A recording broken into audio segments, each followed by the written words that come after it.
अगर मैं कहूं कि रूस ने S-400 को सीधे समंदर में उतार दिया है तो आप शायद कहें कि अरे क्या गप मार रहे हो यार, लेकिन दोस्तों रूस ने ऐसा करके दिखा दिया है।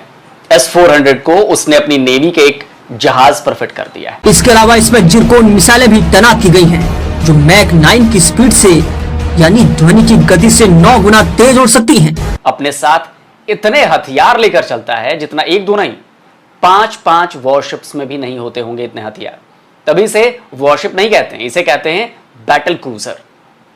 और इस बैटल क्रूजर का नाम है RFS एडमिरल नाखिमोव। इंडिया और रशिया के ताल्लुकात इतने पुराने हैं, उसमें दो एलिमेंट आप अगर ज़हन में रखें, एक तो ये कि इंडिया पिछले कुछ सालों तक बल्कि अब तक अपना को 70 to 80% मिलिट्री इक्विपमेंट जो है वो उन्होंने रशियन उनके पास। पाकिस्तान इंडिया की मैं बात करता तो एक बहस जरिए क्या दोबारा तो ऐसा कोई एडवेंचर इंडिया नहीं करने जा रहा, दोबारा तो ऐसा काम नहीं हो जाएगा? क्योंकि इंडिया के अंदर जो डेवलपमेंट्स हो रही हैं, जिस तरीके से वो हथियार ले रहे हैं, हथियार खरीदने के ऊपर जो डेडलाइंस दे रहे हैं, वो सारी बातें इस तरफ। बताएं, हमें हमेशा इंप्रेशन ये था कि इंडिया रिवायती जंग में हमारे से बहुत आ गया, इतने हजार टैंक, इतने सब कुछ, और हमारा डिफेंस सिर्फ न्यूक्लियर ऑप्शन है। ये 5 साल इंडिया की हिस्ट्री के अहम तरीन 5 साल होंगे। इन 5 सालों में जो इंडिया पिछले 20 सालों में तरक्की नहीं ना कर सका, वो इन 5 सालों, देखिए तरक्की तो इंडिया ने की। रीजन ये है कि मोदी जी ने बहुत सारी मेहनत की, स्ट्रगल की है, उन्होंने अपनी हर कंट्री के अंदर एक अच्छी बेस बनाई है। ठीक है, कहते हैं ना जिसकी जितनी वैल्यू होती है उसको उतनी ही इज्जत दी जाती है। ठीक है, मोदी की इज्जत बनती भी है, उसकी रीजन अपनी कंट्री के लिए उन्होंने बहुत कुछ किया है, बाकी कंट्री को बेनिफिट्स भी दिए और खुद भी उनसे लिए। इतना ही नहीं, ये जहाज खुद भी ऐसे हाइपरसोनिक मिसाइलों को गिरा सकता है जो मैक 8 की स्पीड से उड़ रही हो। तो दोस्तों, क्या भारत को भी ऐसे बैटल क्रूजर की जरूरत है? क्या भारत को भी एक ऐसे शिप की जरूरत है जिस पर S-400 तैनात कर दिया जाए?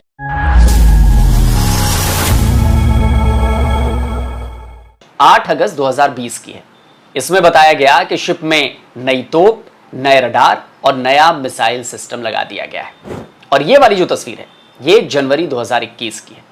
तब इस शिप को ड्राई बेड से हटाकर पानी में उतार दिया गया था। यानी रूस अपने इस 37 साल पुराने बैटल क्रूजर को बहुत तेजी के साथ नए अवतार में लाने पर काम कर रहा था।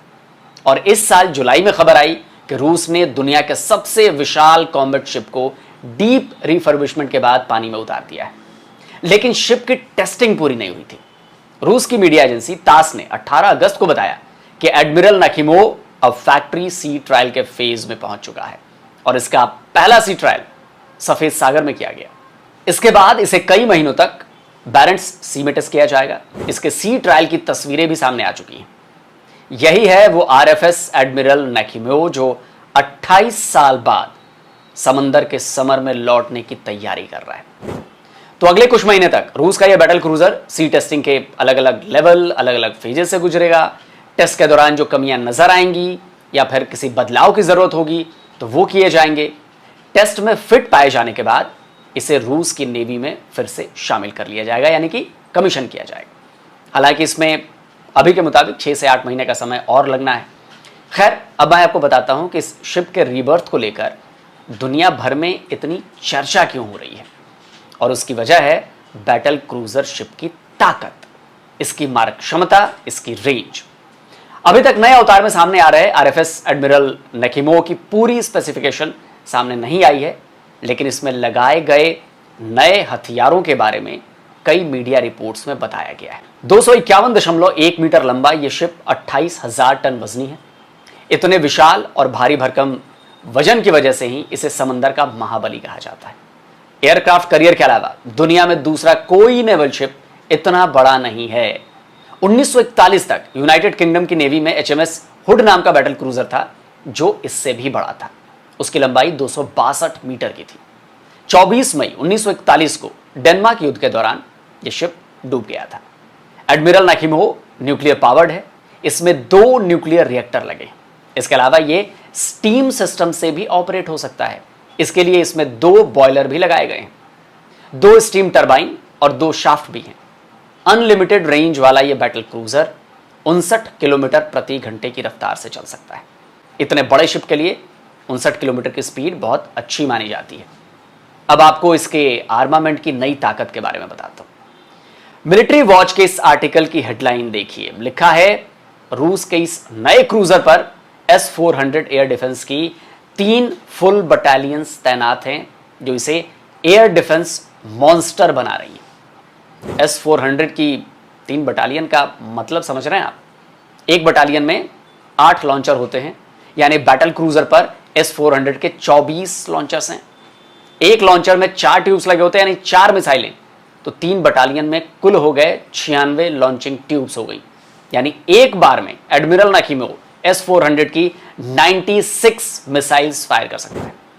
कहा यह भी जा रहा है कि आने वाले दिनों में इसे S-500 से भी लैस किया जा सकता है। अब इस आर्टिकल को देखिए, इसमें बताया गया है कि एडमिरल नाखिमोव में 176 वर्टिकल मिसाइल ट्यूब्स हैं और बताया जा रहा है कि इसके आर्सेनल में 80 क्रूज मिसाइलें भी होंगी जो एंटी शिप के साथ साथ लैंड अटैक करने में भी सक्षम होंगी। इन मिसाइलों में ऑनिक्स, 3M140 कैलिबर और जिरकॉन मिसाइलें शामिल हैं। ऑनिक्स की रेंज 600 किलोमीटर और मैक्सिमम स्पीड 2.9 मैक की है। कैलिबर एक sea launched land attack cruise missile है। इसकी रेंज 2500 किलोमीटर तक की है और इसकी स्पीड 3 मैक की है। जबकि जिरकॉन एक hypersonic anti ship land attack missile है। इसकी ऑपरेशनल रेंज 1000 किलोमीटर है और इसकी स्पीड 9 मैक की है।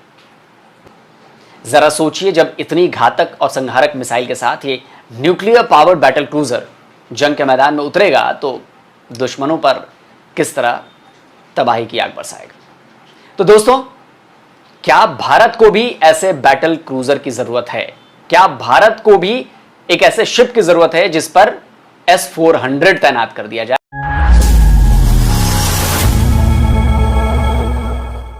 नमस्कार दोस्तों, जय हिंद। आज हम बात करने जा रहे हैं रूस की नौसेना की उस ताकत के बारे में जिसने पूरी दुनिया का ध्यान अपनी ओर खींच लिया है। रूस ने करीब 28 साल बाद अपने सबसे आधुनिक और शक्तिशाली परमाणु चालित युद्धपोत एडमिरल नखीमोव को समुद्र में उतारा है।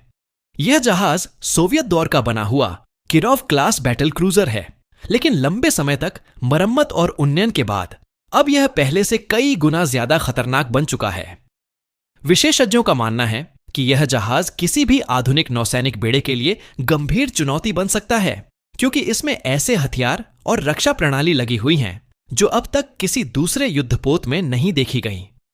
इसकी सबसे बड़ी ताकत है 3 पूर्ण S-400 एयर डिफेंस बटालियन, जिन्हें पहली बार किसी युद्धपोत पर तैनात किया गया है। यह वही S-400 सिस्टम है जिसे भारत ने भी रूस से खरीदा है, लेकिन अब इसका नौसैनिक संस्करण सीधे समुद्र में तैनात हो चुका है। इस जहाज में कुल 176 लॉन्च सेल्स हैं, जिनमें से 96 सिर्फ एयर डिफेंस मिसाइलों के लिए और बाकी 80 सेल्स क्रूज मिसाइलों के लिए रखे गए हैं। इन मिसाइलों में रूस की मशहूर कैलिबर सीरीज, ऑनिक्स और दुनिया की पहली हाइपरसोनिक एंटीशिप मिसाइल जिरकॉन शामिल है। इस वजह से एडमिरल नाखिमोव को रूस का फ्लोटिंग फोर्ट्रेस यानी तैरता हुआ किला कहा जा रहा है। इसकी क्षमता इतनी जबरदस्त है कि यह दुश्मन के लड़ाकू विमान, ड्रोन, क्रूज मिसाइल और यहां तक कि हाइपरसोनिक हथियारों को भी 400 किलोमीटर की दूरी से गिराने में सक्षम है। सोचिए, अगर एक ही जहाज में इतनी सुरक्षा और आक्रामक शक्ति हो तो किसी भी दुश्मन के लिए इसे चुनौती देना आसान नहीं होगा। यही कारण है कि दुनिया की कई बड़ी नौसेनाएं इस जहाज पर नजर बनाए हुए हैं। अब सवाल यह उठता है कि भारत को इस विकास से क्या सीख लेनी चाहिए। भारत पहले से ही रूस के साथ कई सामरिक समझौते कर चुका है, जैसे ब्रह्मोस मिसाइल का संयुक्त निर्माण, S-400 सिस्टम की खरीद और आधुनिक युद्धपोतों का विकास। ऐसे में क्या भारत को भी भविष्य में रूस के साथ मिलकर अपने नौसैनिक जहाजों में S-400 या उससे भी उन्नत तकनीक लगाने पर विचार करना चाहिए? भारतीय नौसेना पहले से ही इंडियन ओशन रीजन में अपनी मौजूदगी मजबूत कर रही है और आने वाले दशकों में चीन जैसी बड़ी नौसेनाओं से मुकाबले की संभावना से इनकार नहीं किया जा सकता। अगर भारत के पास भी ऐसे एयर डिफेंस से लैस युद्धपोत होंगे तो हमारी समुद्री सीमाएं और भी ज्यादा सुरक्षित हो सकती हैं। यह जहाज न सिर्फ आक्रामक हमले के लिए बल्कि पूरे बेड़े की सुरक्षा के लिए भी बेहद अहम साबित हो सकता है। भारत अपनी मेक इन इंडिया नीति के तहत लगातार नई तकनीकों पर काम कर रहा है, लेकिन रूस की इस उपलब्धि से हमें यह एहसास होता है कि नौसैनिक शक्ति का भविष्य केवल संख्या में नहीं बल्कि गुणवत्ता और तकनीक में है। भारत को इस पर रणनीतिक स्तर पर विचार करना ही होगा कि क्या हमें भी इस तरह के फ्लोटिंग फोर्ट्रेस की दिशा में कदम बढ़ाना चाहिए या नहीं? दोस्तों, आपको क्या लगता है? क्या भारत को रूस से इस विषय पर बातचीत शुरू करनी चाहिए और ऐसे हाईटेक वॉरशिप की योजना बनानी चाहिए? अपनी राय हमें कमेंट सेक्शन में जरूर बताइए।